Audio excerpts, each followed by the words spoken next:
Oh, hello, hi. Fuck. I'm back. I'm back. Where's he been? Just been here, to be honest. I've been right here, but just not doing this. We've been back after 3 weeks. We had a little summer holiday from talking. I sat like a Greek monk on the Mount of Athos, near the Halkidiki region of Greece. It's a mountain that you're not allowed to just go on unless you are all about God. I don't know if they still believe in the old Greek gods. I like a wide selection of gods to choose from. I like the Roman ones and the Greek ones. They're kind of the same, but just they have just different colored tunics. I believe. I also quite like Egyptian ones. Egyptian ones are just men in funny hats, the funny animal hats. I always was a fan of Horus because he's like a jackal, which which I feel like is a mythical creature because you never like there's a jackal. Like, I never heard anyone say that. No one's ever worried about jackal attacks. So I think they're like mythical dogs. I've never seen one. And the owl, there was an owl. Is that actually Horus? Who's a jackal and who's an owl? I feel like Horus, now I mentioned it, is an owl or some kind of winged bird.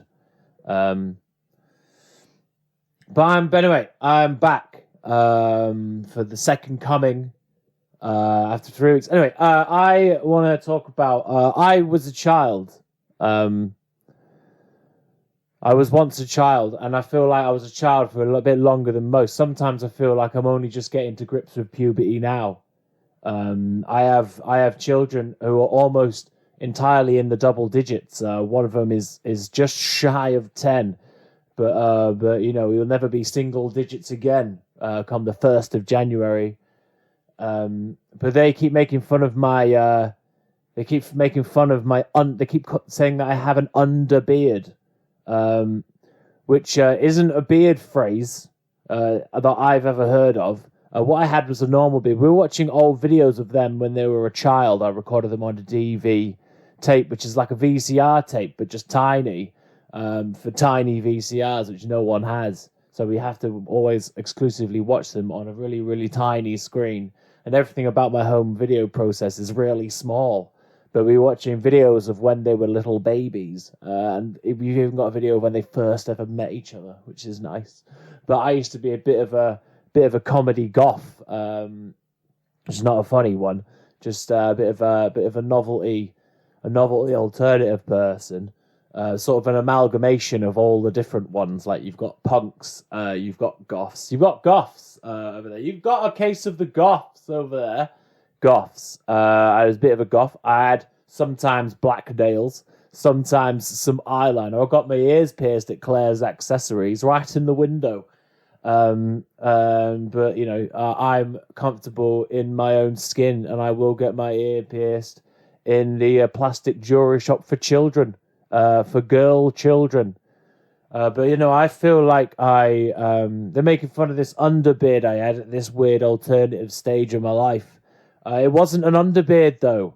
It was just that looked more full because it was shadowy because of my chin and general head area. Do you know what I mean? So I tried to explain that to them, but they weren't having any of it, and they kept just talking about it on the train. Do you remember when you had an underbeard, Dad? Here, Dad. Do you remember when you had that? Why would I just grow hair at the bottom, underneath my chin, but nowhere else, not up the sides?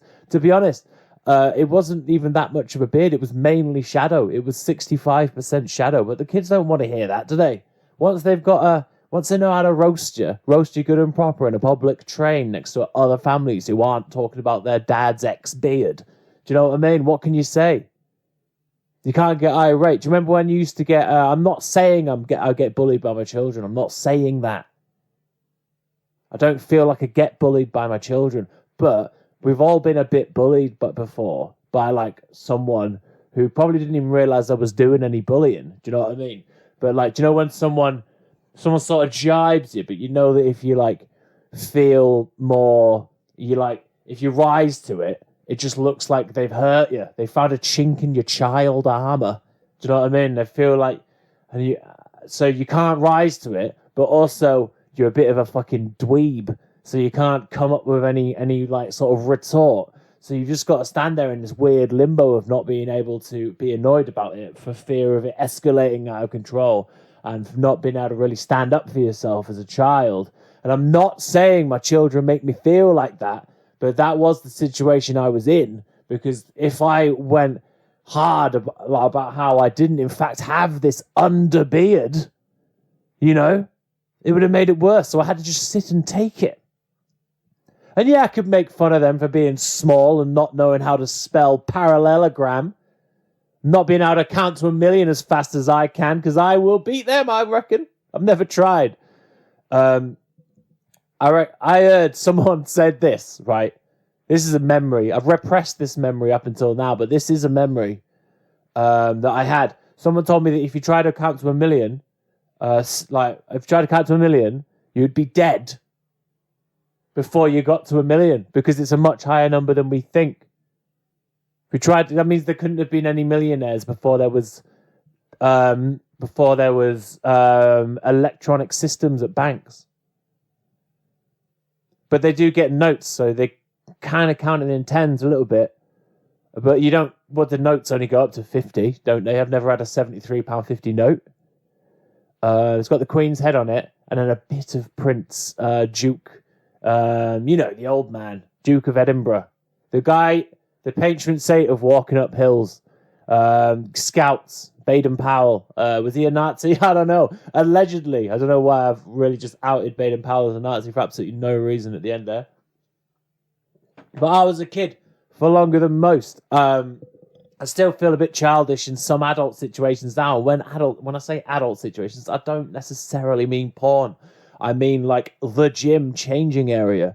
Do you know what I mean? Just places where like, if you, I don't know, if some violence breaks out near you, some violence that you have to get involved in, some man-on-woman violence. I thought I almost saw some man-on-woman violence. I was in Darlington in the middle of the night, and a Sunday is a Saturday night there. There was 3 separate bars on the walk that I did that were doing karaoke. One guy was just really, really going for it with Tenacious D's tribute. He kind of bailed out on the scatting bit, which I guess is fair enough, because it's the reason why you can't listen to that song. I mean, no one wants to listen to a parody song just whenever they want, but especially not one with like a funny scat in it. Like, they don't want to laugh at that funny scat almost every day. I'm not a huge Tenacious D fan. I'm like, oh, that's funny. I did used to have I had 2 comedy albums on a playlist of music that when they would play, and it was kind of funny. I did have to skip it at parties, or generally if I was with anyone else, because they're like, why are we getting these out of context jokes? But it was Mitch Hedberg, so all the jokes are out of context. I had Strategic Grill Locations and Mitch all together on a fucking music playlist. Every now and again, you just get blasted with a Mitch Hedberg joke. But I used to like live in a world of my own when I was a kid. Like I would walk, like I'd just be really like sort of ambly and a bit like sort of dim. And I found out real early on as a child that if you were like a bit of an idiot, like if you made a bit like stupid, just came across a bit stupid, people laugh. Like that's how you get a laugh, and that's what I feel like that's what I do.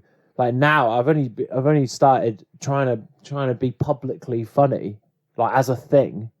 Do you know what I mean? I'm going to places, often spending most of my rent money on trains to go and be actively funny in front of strangers, and that was never a thing that occurred to me until I turned 31, which is late, innit? It's late, but I feel like I can.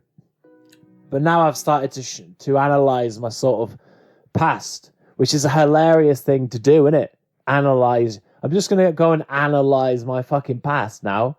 I realized that I can remember specific times when I was a kid trying to get laughs on purposely being obtuse and a bit of an idiot and pretending like I don't know things that you probably should know, or like making up facts in conversations about things that I knew nothing about.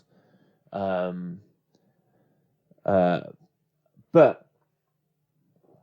I've got like a gun dad. I've got a gun dad. Do you know, sometimes people have got like pen dads. Sometimes people have got, bottle dads. And I had a gun dad. We used to live on army bases, RAF, sorry. They don't like that. It's like a rival football team. They don't like being called the army.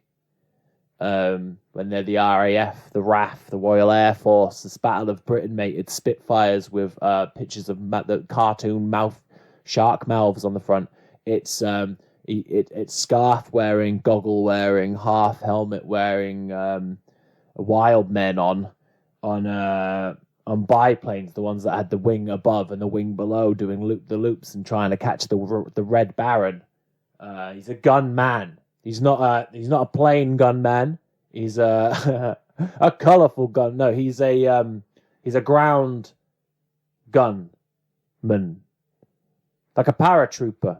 One of my earliest memories, I feel like, that I told this to enough people, I feel like one of my earliest memories was watching my dad jump out of the back of an aeroplane or some sort of Chinook over the fields near Catterick Garrison, which is where we used to live, Belton Park. I feel like I want to watch that. I definitely had a big Kit Kat near an aircraft hangar, and it was a hot day, so I wore most of that Kit Kat on my face, and some young squaddies had to wipe it off. But that's what our tax dollars are paying for. Dollars. That's what our tax dollars. I pay my tax in dollars. I pay my tax in dollars, and I'm like, you've got fucking, all about exchange rates. You're the government. You fucking sort that out. It's money, innit? Give it to Trump. Do a little exchange with Trump. He's got some cash. I'll give you this amount of dollars. Just fucking send in the post.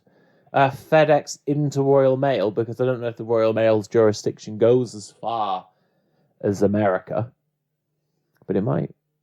They do the initial Royal Mail, and like, oh, we'll take it so far, but you take it from here. You take it across the sea, because we're the Queen's mail, and the Queen, since we dissolved the Commonwealth, the Queen doesn't really like to send the mail further than Cornwall or Dover or Wales or Liverpool or the top Orkney. No, Grampian Mountains is Scottish, but the islands up there, Falklands. That's where they are now. We took them, dragged them, wrapped a little rope around them. It's one of the best things that Thatcher ever did. Do you know what I mean? Lassoing the Falkland Islands back and sticking them back where they belong, at the top of Scotland, half Viking, half Scottish Falkland Islands. That's why we voted to leave. But I used to live in a bit of a world of my own. My family used to like going for little walks in National Trust arboretums, and I did have a hard upbringing. Why are you telling me that I didn't have a hard upbringing? It was difficult. I had a gun dad. He was away a lot in sandy places where they like to shoot guns. I did have a hard life, and you can have a hard life and go into a National Trust arboretum. There's no homeless people there, because you have to either be a National Trust member or you've got to pay to get into that tree zoo. Do you know what I mean? But like, it's not my fault. I didn't buy it. I was poor. I didn't have any money. The people I live with had enough money to pay for the arboretum, but it's fine because they already pay for their National Trust membership. What I'm trying to say is my upbringing was hard.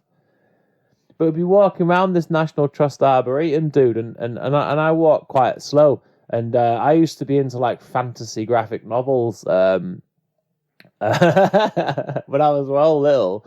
So I'd imagine all these fantasy situations whilst I was walking about, like, because it's all trees, and I could be like, I used to quite like Robin Hood and stuff. So I'd be like, oh, imagine, Mr. Hood, Loxley up that tree, and what would he be doing? That sort of stuff.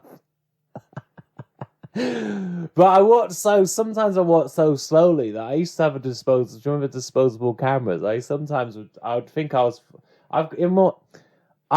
followed the wrong family. I followed the wrong family for most of the walk. I walked so slow that I thought from the back they looked like my family. They were just a different one. And I took photos of the backs of them because I like to remember the back when my family were like half a mile up the path there. I took photos of the backs of them, and I didn't even realize I'd followed the wrong family until I'd not only printed the pictures out but put them in a photo album. But then I put them in the photo album as well. And then I looked at it about 4 years later, and they were like, "Who are they?" And I was like, "What do you mean? There must be something to do with us. I'm not just taking pictures of random families. Who are they?"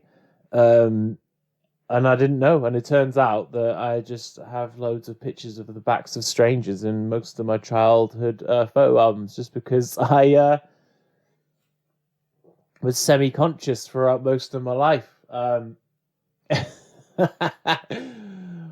But I like to make jokes and like be a bit stupid, and also live in a world of my own and was a bit slow. And sometimes my dad used to nickname me Daisy Moo Cow, and he still calls me that in front of my friends. But my point is, sometimes my dad was quite nice. He wasn't much of a huggy dad. No, he wasn't. But he was like he fought the wars for us. He was a gun dad for us, and we never wanted for nothing. We never wanted for a National Trust Arboretum. Anytime we wanted to go to a National Trust Arboretum, my God, we went to a National Trust Arboretum. I come from good stock army men through and through. My dad, apart from any of my brothers, my oldest brother has a normal job. My second oldest brother drives a truck, and I'm currently doing this in a pair of jogging trousers just in my living room. And I'm saying that, one day, people, this will be a job. See that. I bought that with money I've invested in my own business here. People want to hear this. Do you know what I mean? I'm talking about arboretums, dude. I fucking am. I am. I'm talking about stalking stranger families when I was about fucking 7. I'm talking about parenting as well, don't I? A bit. I'm telling you that squaddies are sometimes nice. They sometimes will wipe a melted Kit Kat off a child's mouth. They don't put that on the adverts, do they? You never see that. You never see local squaddy cleans, child. You never see that headline, and I feel like if I worked PR for the armed forces, I would have more stuff like that. The home front. I'd bring back Dad's army. Cause you know what I mean? Old men they're helping. They did the World War One, and now they're doing sort of more of a whimsical home guard style thing, where they just have a go at that other man who I think is also English, but has a W on his helmet. I don't know what his role was. But sometimes, my dad was great. He's not much of a huggy dad. I'm trying to rectify that situation. I like to hug my children more, and I feel like it's important, because I'd never really seen that much, and maybe it's a northern thing. But like my girlfriend Thighs, she's comes from a really huggy family. My dad hugs her all the time, and she's well adjusted. I'm not saying I'm not well adjusted. All right, family. Right, my family's I'm not saying that. I'm saying it just was less huggy than the Devitts. Stop trying to call. Oh, I've said her name. She's called Thigh Devitts, and I went to really camp there when I realised I said her name. Oh, I've said her name. It's all right, because even though this is gonna be a job, only no one listens to it right now. Do you know what I mean? So it's all right. These early listeners, you are the foundation of what's going on here. You're gonna hear me work out the kinks, and by that I don't mean I'm gonna sit here listening to the entire Ray Davies' discography and, analyze fucking Lola drinking Coca-Cola. Is it cherry cola? Is cherry cola as old as the Kinks? This drink is as old as the Kinks. Anyway, I'm not saying, if any of my family are listening, I'm not saying you're not as affectionate as the... Well, I am. I'm saying you're not as affectionate as the Devitts, but that is a high bar. I'm not saying that you're the bad people, but just because you're not as huggy as a really huggy family. I'm fine. I don't need a hug. I mean, I might have done, but I don't now. My point is I would sometimes be a bit of an idiot on purpose, like a sleuth, like an intelligent sleuth, and sometimes my dad would show me this look, which is like a bit of a fucking dickhead, aren't you? Really, just like, oh, it's like, I guess it's like, oh, do you know what I mean? Just like, oh. It's kind of like disappointment mixed with like, oh, I'm just trying to live my life. Why are you asking me that? Do you know what I mean? I don't know if dolphins have a civil community. Do you know what I mean? I don't know if they've got a neighborhood watch. Do you know what I mean? I don't know if pigs ever miss their mum. I just don't know. Why'd you keep asking me? I don't know if all rabbit families know that each other rabbit family digs a hole. They might think that, like, we figured this rabbit shit out. We've dug down there. Do you know what I mean? Every time they see other rabbits, they're running about on the surface, sometimes getting hit by cars, sometimes getting attacked by mixy rabbits, like some kind of live stage version of the fucking Watership Down. They've only ever seen rabbits on surface level rabbits, haven't they? Basic rabbits, surface level rabbits, mate. Do you know what I mean? They're like, we're going down into the earth. No one. It's like War of the Worlds, but for rabbits. We're digging down, mate. We're fucking digging down. Don't tell the other rabbits, because we want to be fucking... We want our rabbit lineage to be the main one. They dig down, and then all the other rabbits are like, oh, quick, that family's gone. I've got an idea. Let's dig down over here. And just fucking loads of them, and they all think they're the best rabbits for coming up with that. But you haven't, mate. You gotta zoom out from yourself. Like, we think humans, we think we're the best ones, don't we? We think we're the fucking best ones. We've come up with that. This building, or this house I'm sitting in, I'm drinking out of this plastic bottle of water. We've made that out of the bones of dinosaurs. I'm just drinking it through a fucking plastic straw, which I know was frowned upon, but it's built into the bottle, and I feel like a paper one would have just deteriorated by now, and I don't really want to lead poison myself, and I think that's the only other kind of pipe I have lying around. Sometimes my dad would shock me with this look, which was like, and I'm not saying he was like really disappointed with me, but it's only for a split second. And he probably didn't even realize it. He was probably just like, fuck's sake, stop asking me these stupid fucking questions. And I would pick up on it because I was a kid, and I was like, oh no. Even though I was trying to, I think I've lived quite an exaggerated childhood. Like, I would try and exaggerate, because I am not the most clever. I've read a book, mate. I've fucking read a book. We read Lord of the Flies as a group. I know all about conch shells, mate. I know all about Piggy's asthma. And all about Lost. Well, a bit. I stopped watching Lost when the Man in Suits arrived, because it really took me out of it. I think there was a polar bear. Stop watching it, mate. It's not for me. Fucking get a grip, Lost. But I'm not an idiot, but I'm not the most clever. I got a 2-2 in a music degree. Do you know what I mean? Do you know how shit you have to be to get a 2-2 in a music degree? I didn't apply myself. Could have done better, I reckon. Could have done better. But my point is I've realised that you could exaggerate being an idiot to try and make people laugh, and making people laugh is the most important thing, isn't it? Sometimes my dad would shock me with a look, just for a second, which was like, you're a fucking idiot, you. All in a split second. Bam. And he would be like and think nothing of it, and of course he wouldn't even realise. But as a child, I took all that in. You know what I mean?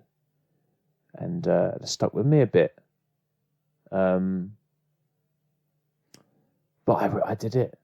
My son's like that. He's called Ivor, and he's 9. And he asks a lot of questions, man. And I like it. I like one of the best stages of a child's development, and what I've seen from my kids early. They're only just getting into the double digits, mate.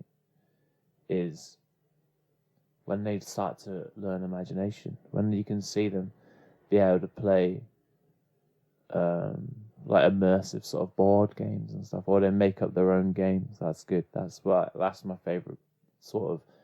People are always talking about walking. That's gonna happen unless they've got some sort of degenerative bone disease, or I'm not talking like, do you know what I mean? Unless they've got some sort of disability, they're gonna learn to walk. Stop going on about that phase of development. You haven't seen any able-bodied adults just crawling about just because they haven't reached that stage of development. Everyone's gonna fucking do it. Stop going on about walking. Crawling. I mean, not crawling. Crawling. They're going about crawling first. Crawling hurts my knees. I'm quite proud of babies that can crawl, but the walking bit, getting up there, everyone's going to do that.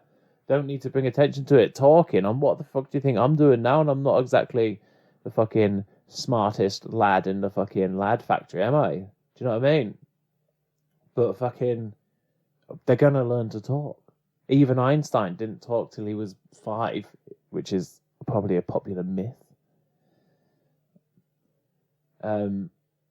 You should commend your children when they start to learn their imaginations, because that's really important, isn't it?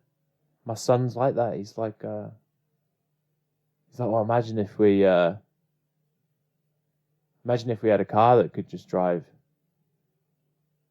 under the sea. And I was like, I wouldn't necessarily want that, because once you're committed to a sea drive, you're in that. Do you know what I mean? You're fucking in that. There's no stopping by the side of the road there, is there? Do you know what I mean? Imagine being on a fucking nuclear submarine in the past, in like the fucking Cold War, in the 70s. Do you know what I mean? Big afros on that submarine. Fuck off. As soon as you get in, you're like, I'm going through this tiny little hole. I've got my fucking big afro. I've got my stack heels. Do you know what I mean? Little fish swimming about in the fucking perspex heels. Do you know what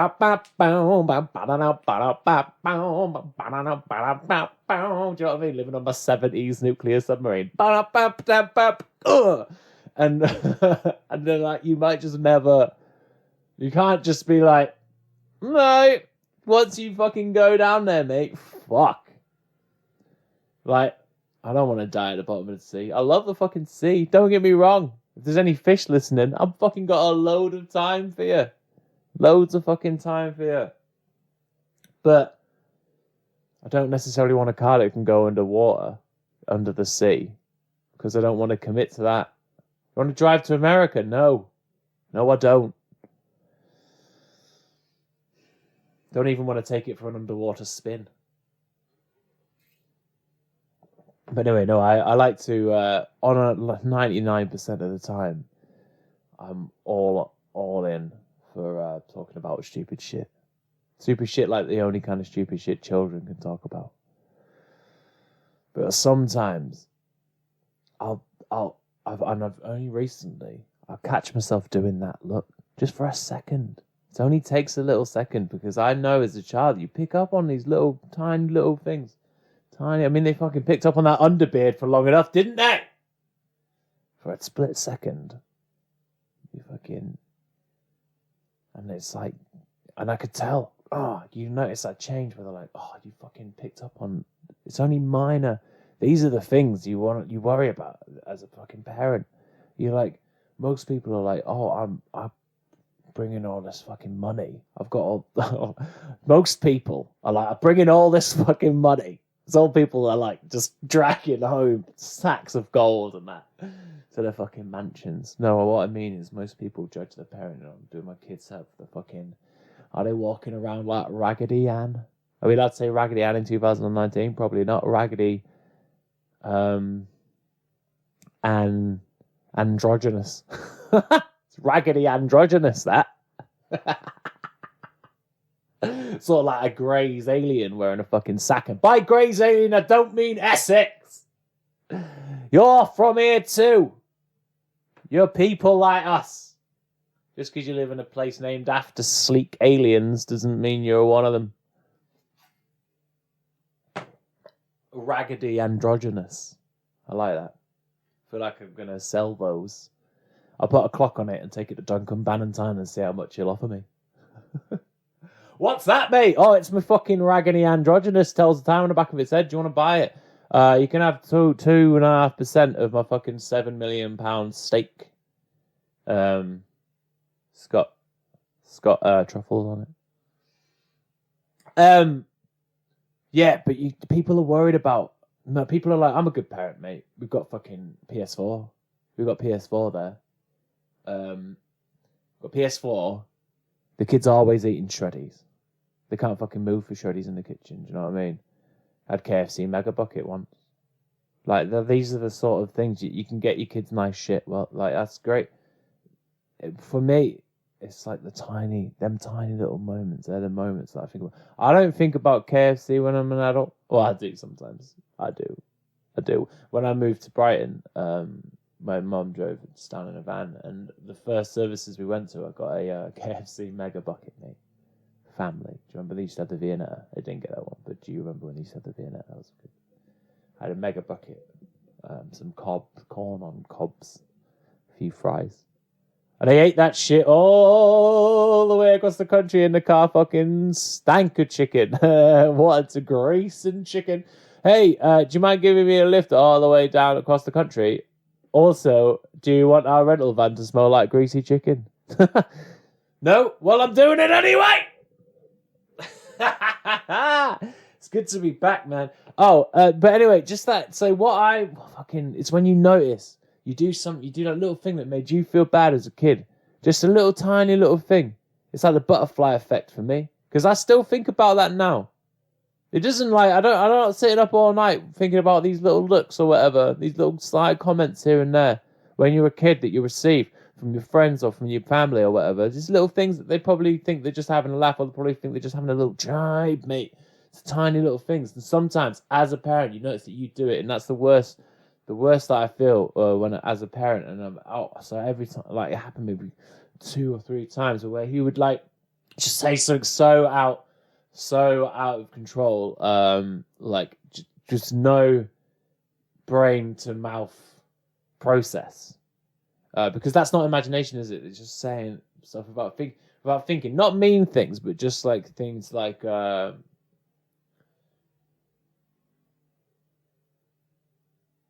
Like, we'll go out and spend a whole day outside, and then like from like the morning, we like the other day we went bowling. We were bowling. We had like dinner and shit, and then we'd be out for the whole day, and then on the way home, about 7 p.m, it'd be like, and but in like a sincere way, not in like a spoiled way, in a sincere way. It'd be like, what are we gonna do today?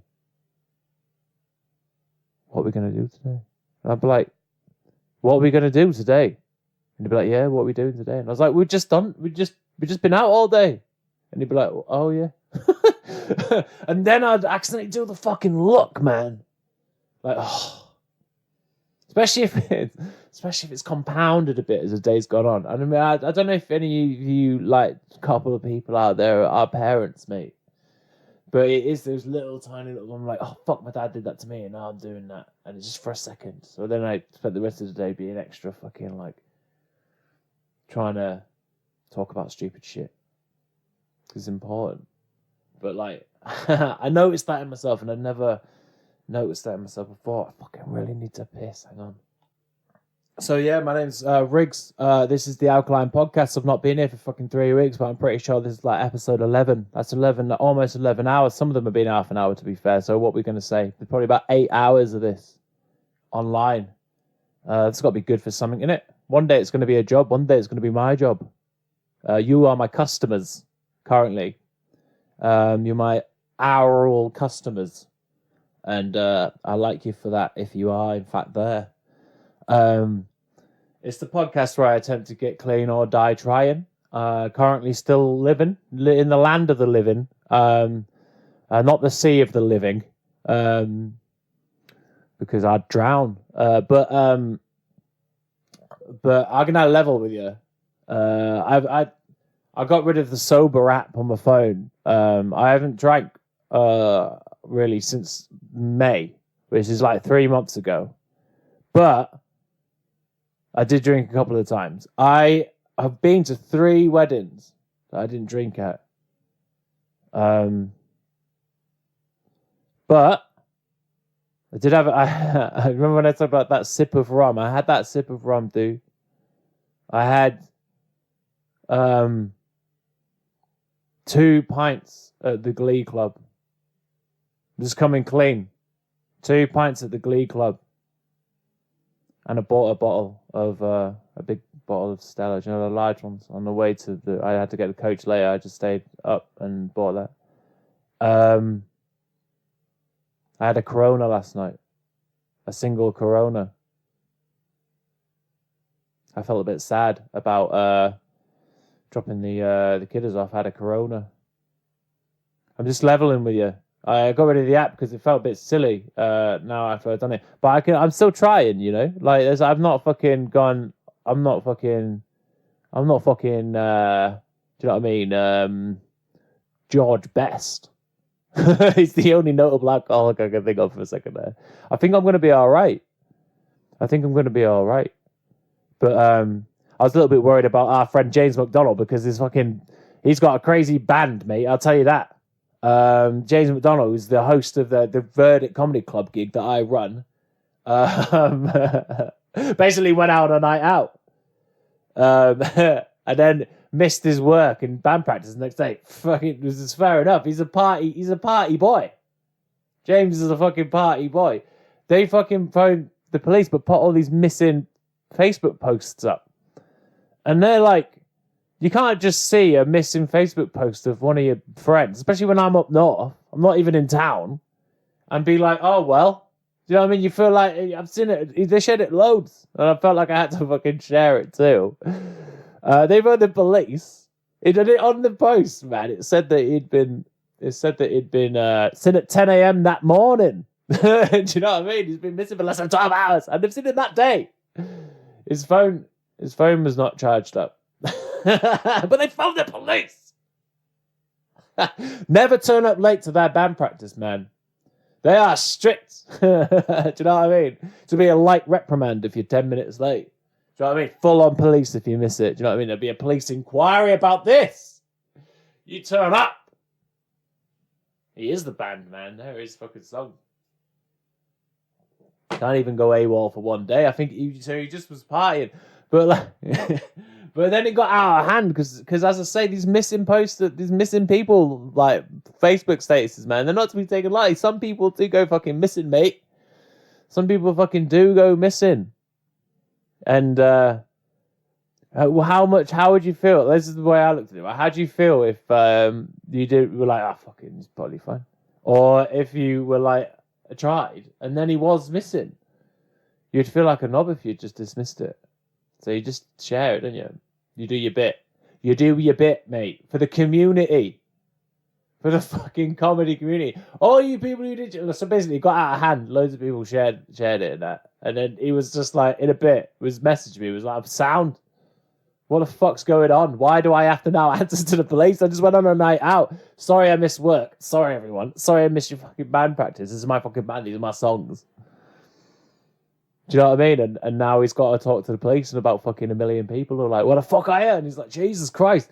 Is it so outlandish that I might have been out just like having a laugh? You think I'm just going to be sat at home staring at fuck all? Funny as fuck though.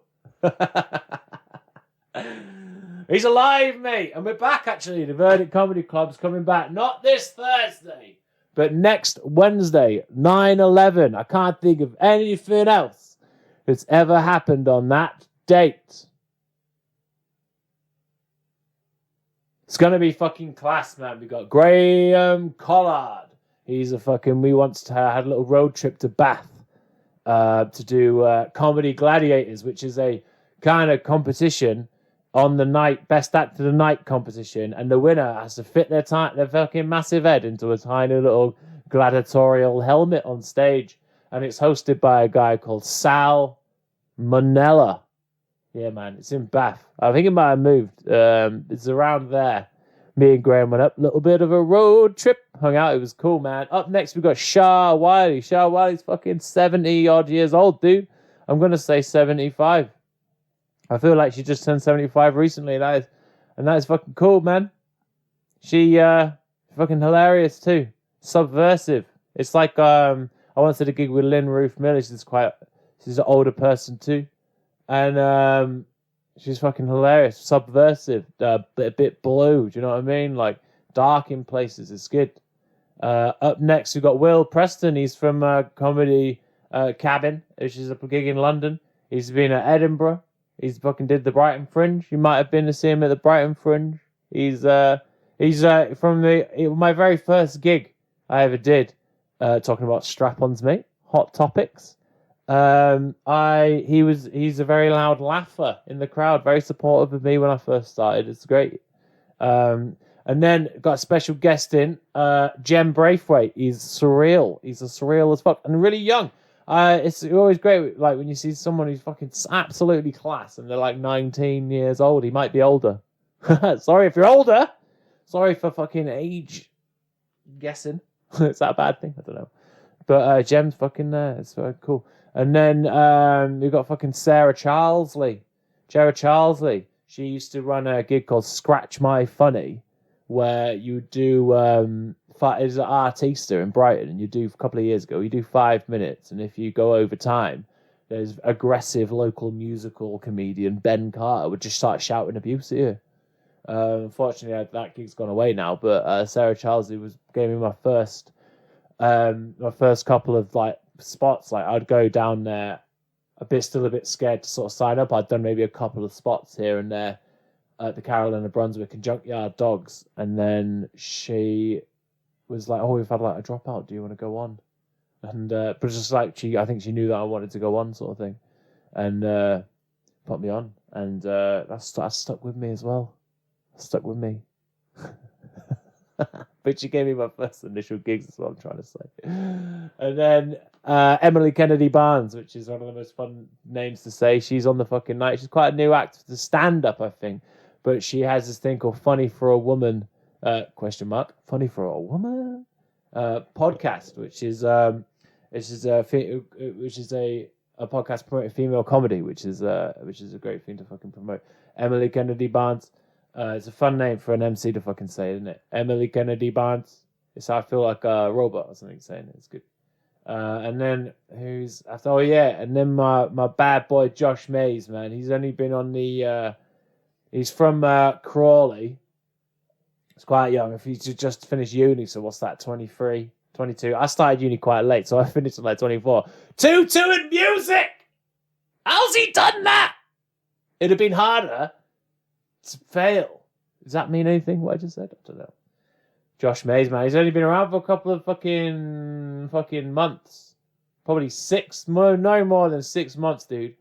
But I feel like he's funny as fuck and makes me laugh loads. And it'd be cool to see him do a long set. And then headline is Martin Ratton. Martin Ratton was the first time I ever got paid to do like a pro lineup was at the Latest Music Bar in Brighton. I got a 20 quid. Anthony Ayton, the Type 5, who set it up. It was me, Lynn Ruth Miller, who I was talking about before. First time I'd ever seen her. 82 years old she was when she did that gig, so she must be like 84, 85 now. And then Martin Ratton was the headliner. He won like awards and shit in the past, but he's like, he's kind of surreal, a bit one-linery, a bit self-deprecating. Used to be an ice cream man. Which is fun, isn't it? But he's the headliner and he's super fucking funny, man. He's a part of Goat Comedy, which are goat. When I say words like goat, because I'm from the north, right, and I live in the south. This is a fucking seas there. You can't get any more fucking south. It's only one. So I've got a kind of a fucked up accent, and people from the north take the piss out of me for being from the south, and people from the south take the piss out of me for being from the fucking north. And when I say words like goat, or I don't know how I said it a minute ago, goat. I really like. That's when I become self-conscious about my accent. But good comedy, good. But goat comedy is alternative comedy, innit? It's my fucking one of the fucking best people on the scene as a like best people person, the best person. What was I saying? It's been 3 weeks. All right. I'm trying to say it's Ben Robson's the fucking MC. James Ellis is part of it, and his wife, I believe, does the photos. Fucking Martin Ratton. They do themes. They had a jungle. They had a prohibition. I've been to only one of them, unfortunately. I did try and play it once, but I was an alternative act, and that's fine. Just tell me. And he just was like, "You're not an alternative act," and I was like, "It's a good point. I don't know why I applied." They got a Chortles Award for the best comedy club in the southeast, and that's got to include like the Comedia and shit, isn't it? That's in the southeast. That's not a different part of the country. It's in the same town. Do you know what I mean? And like, does the southeast also include London? Because if it also includes London, then that's a fucking. Maybe it was either best comedy club, which is pretty good as well, because it's just a back room of a pub, man. It's the Southern Bell. It's pretty good if they got that. But it might have been best comedy night, which I guess because they've got like a theme night. But anyway, I saw